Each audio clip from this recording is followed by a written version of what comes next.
Ibihe byiza kuri mwe mwese mudukurikira kuri YouTube FH The Genius. Ngewe nitwa Kizimana Faustin. Uyu munsi turajya mu gikoni, turaganira ku bwoko bw'imboga bwitwa gombo. Turavuga ku byiza byazo, turanavuga ku bwoko bw'indwara zivura. Ikaze nanone mu gikoni. Gombo ni bumwe mu bwoko bw'imboga buboneka cyane muri Afrika y'Uburengerazuba, by'umwihariko mu gihugu cya Mali. Izi gombo rero ni ubwoko bw'imboga basoroma ku biti byazo, z'ubwazo ni ndende kandi zirasongoye. Bakunda kuzita intoki z'abagore cyangwa doigt de femme mu ndimi z'amahanga. Ikindi kandi zifite ibara ry'icyatsi nk'uko mubibona ku mafoto. Izi mboga zitegurwa nk'izindi mboga zose zisanzwe, zikaba zarishwa umutsima w'amasaka cyangwa w'ibigori. Zishobora kandi gutekwa mu nyama cyangwa mu mafi, aho zishobora gukoreshwa nk'ibirungo. No mu bindi biribwa bisanzwe, izi mboga rwose ushobora kuzikoresha.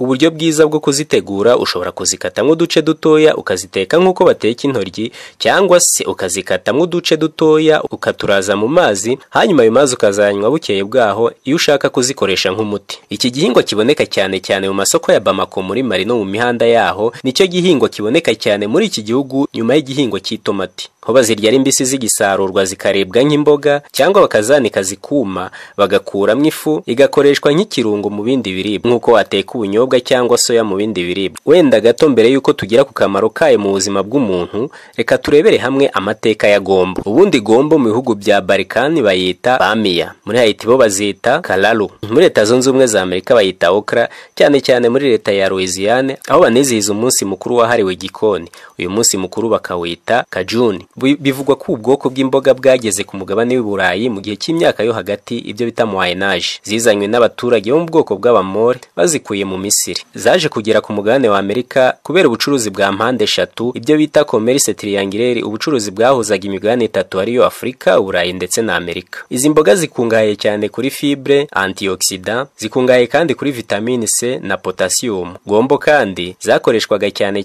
mu bikorwa by'ubuvuzi ndetse no gutunganya ubwiza bw'uruhu. Aha ni kuri babandi baba bifuza gusa neza. Zinatuma kandi umusatsi ukura neza. Kuri ubu inganda ziragerageza kureba ko havamo kore y'impapuro ndetse n'ibindi biribwa biryohereye nka bombo n'ibindi, nk'uko tubikesha www.geo.com. Ubu bwoko bw'imboga Abanyamali bahamya ko ari umwami w'imboga za Afrika ntibwari bumenyerewe hano iwacu mu Rwanda. Icyakora mu masoko amwe namwe yo mu mijyi, cyane mu mujyi wa Kigali, zigenda ziboneka. Urubuga famactuel.fr bavuga ko isahani y'ibiryo iriho kalori 30 z'izi mboga bifite grame 3 za fibre iboneka muri iri funguro, grame 2 za proteine, miligrama 57 za magnesium, miligrama 21 za vitamine C ndetse na miligrama 10 z'ibinure cyangwa graisse. Byose bigatuma uba uriye indyo yuzuye idafite ingaruka n'imwe ku buzima bwawe.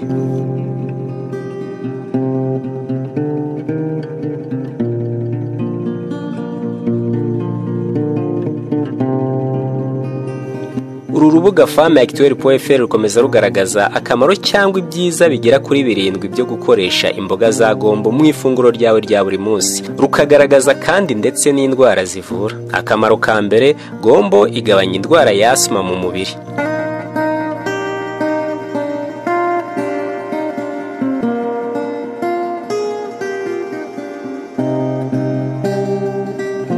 Gombo ni imboga zifitemo ubukungu bwa vitamine C. Hagendeye ku nyigo yakozwe n'ikigo cy'ubuvuzi cy'Abanyamerika Thorax mu mwaka w'ibihumbi 2000, byagaragaye ko vitamine C irinda indwara ya asma kandi ikanayigabanya mu mubiri ku barangije kuyandura, cyane ku bana. Ibi byagaragaye mu bushakashatsi bwakorewe ku rubyiruko rwanduye iyi ndwara batajyaga barya imbuto cyangwa imboga zikungahaye kuri vitamine C inshuro imwe cyangwa ebyiri nibura mu cyumweru.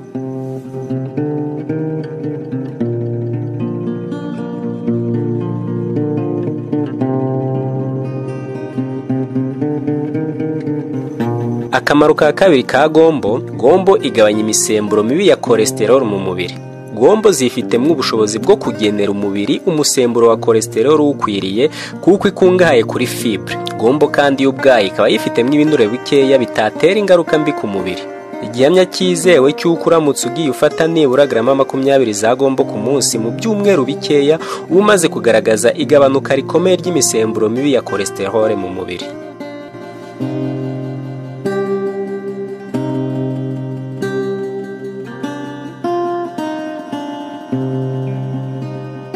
Icya gatatu, biragoranye ngo umuntu ufata ifunguro ririho gombo arware diyabete. Mu yandi magambo, umuntu ufata ifunguro ririho gombo ntapfa kurwara indwara ya diyabete. Mu bushakashatsi bwakozwe n'ikigo cy'Abanyamerika kirebana n'ibijyanye n'imiti ERSN mu mwaka wa 2011, bafashe imbeba bazitera isukari nyinshi mu mibiri yazo, nyuma bakajya baziha amazi arimo ubwoko bw'imboga za gombo, hanyuma ziza kugaragaza ukugabanyuka gukomeye kwa ya sukari mu mibiri yazo. Birazwi cyane ko uturemangingo fatizo tw'imbeba tujya guhura neza n'utw'umuntu.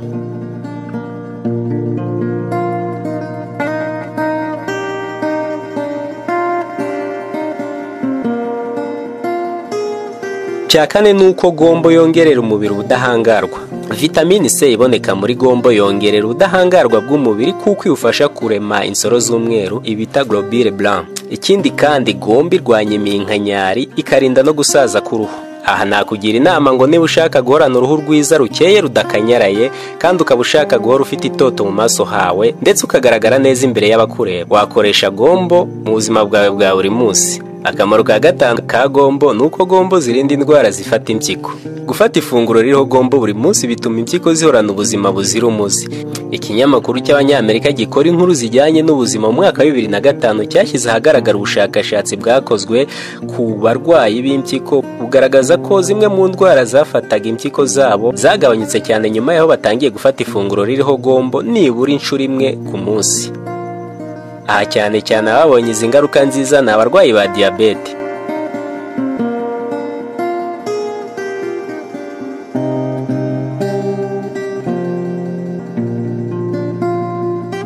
Akamaro ka gatandatu ka gombo ni nziza ku mugore utwite. Gombo yibitseho ubukungu bwa vitamini A, vitamini B, vitamini B1, vitamini B2, vitamini B6 hamwe na vitamini C ndetse n'ubutare na zinc na calcium bituma umugore utwita agubwa neza ndetse agakomeza kugira ubuzima bwiza. Ifite kandi na acide folique ituma ingirabuzima fatizo zikura vuba mu gihe umugore atwite.